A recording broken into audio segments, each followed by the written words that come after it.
जय हिंद दोस्तों, वंदे मातरम।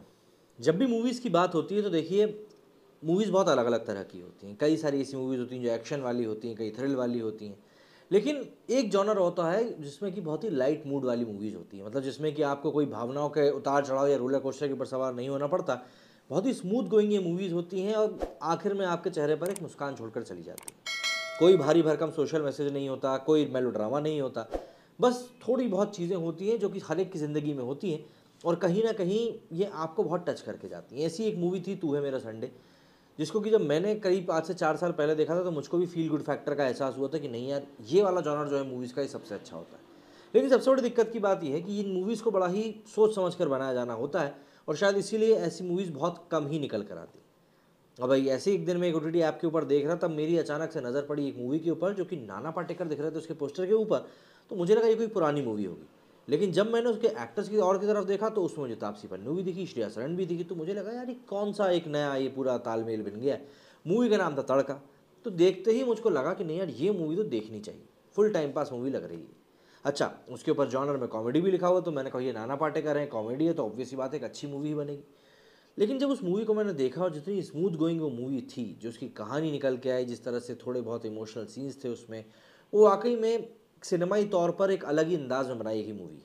उसको देखने के बाद आपको ऐसा कहीं नहीं लगेगा कि भैया आपकी भावनाएं कहीं पर आहत हुई हैं, या आपको ऐसा भी नहीं लगेगा कि यहाँ पर कोई प्रोपेगेंडा चलाया जा रहा है।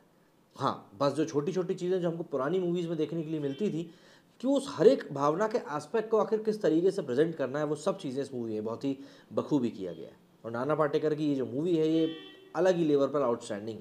मुझे नहीं पता इतना कि ये मूवी कब रिलीज़ हुई थी और कैसे हुई थी, लेकिन क्योंकि इसमें तापसी पन्नू की आवाज़ तापसी पन्नू की नहीं, सिर्फ इसीलिए। लेकिन ऑल इन ऑल ये मूवी वाकई में बहुत अच्छी है। बात कर लेते हैं इस मूवी के रिव्यू के बारे में।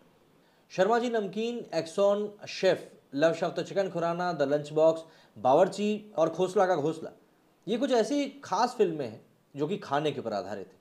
कहते भी हैं कि किसी के दिल तक पहुंचना हो तो उसका रास्ता पेट से ही होकर जाता है।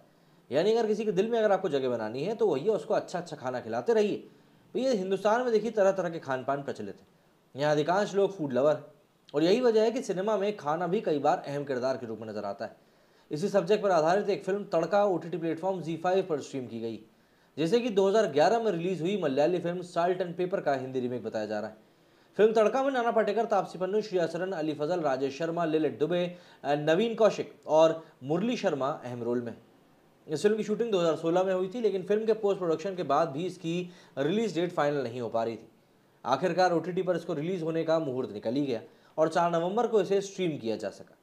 फिल्म का निर्देशन प्रकाश राज ने किया है, जिनको कि हिंदी सिनेमा में नेगेटिव रोल के लिए जाना जाता है। फिल्म की कहानी एक अधेड़ उम्र के खाने के प्रेमी शख्स की जिंदगी पर आधारित है, जैसे एक आरजे की आवाज़ से प्यार हो जाता है।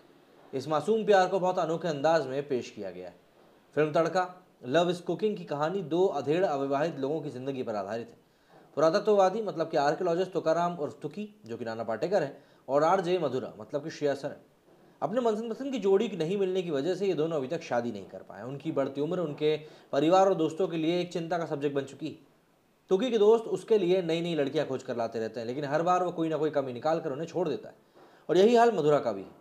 उसे कोई लड़का परफेक्ट नहीं लगता। तुकी भोजन प्रेमी है, इसलिए वो खाने से जुड़ी चीज़ों पर बहुत ध्यान देता है। यहाँ तक कि खाने को चक्कर वो उसकी रेसिपी और बनाने वाले का नाम तक बता देता है। एक दिन ऐसी ही बात होती है, उसका भांजा उसके घर आया होता है, क्योंकि उसके लिए कुक के साथ खाना बना रहा होता है। तभी एक रॉन्ग कॉल आ जाती है। फ़ोन करने वाली लड़की आलू पराठे के ऑर्डर की बात करती है, सुनकर तुकाराम भड़क जाता है। इसी बात पर इन दोनों में काफ़ी झगड़ा होता है। दोनों एक दूसरे को काफ़ी भला बुरा भी कहते हैं। कुछ समय बाद तुकाराम का भांजा उसके फ़ोन से चुपके से लड़की को सॉरी लिखकर भेज देता है। लड़की अपनी दोस्त और माँ को इस बारे में बताती है तो दोनों उसे भी सॉरी बोलने के लिए जिद करने लगते हैं। उनके कहने पर वो लड़की को सॉरी बोल देती है। इस तरह तुक्की और उस लड़की के बीच में बातचीत का सिलसिला शुरू हो जाता है। बाद में पता चलता है कि लड़की का नाम RJ मथुरा है। तुकी और मधुरा फ़ोन पर बात करते करते एक दूसरे के प्यार में पड़ जाते हैं, मिलने का फैसला करते हैं। तुकी के साथ उसके दोस्त और भांजा वहीं मधुरा के सामने उसकी दोस्त से मिलने के लिए जाते हैं।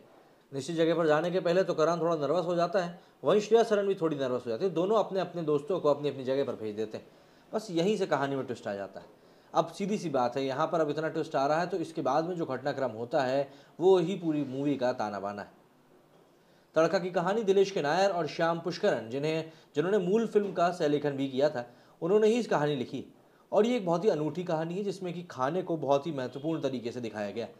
शुरुआत में नेचुरल कॉमेडी का तड़का लिए ये पुराने ज़माने का रोमांस काफ़ी ज़्यादा अट्रैक्ट करता है।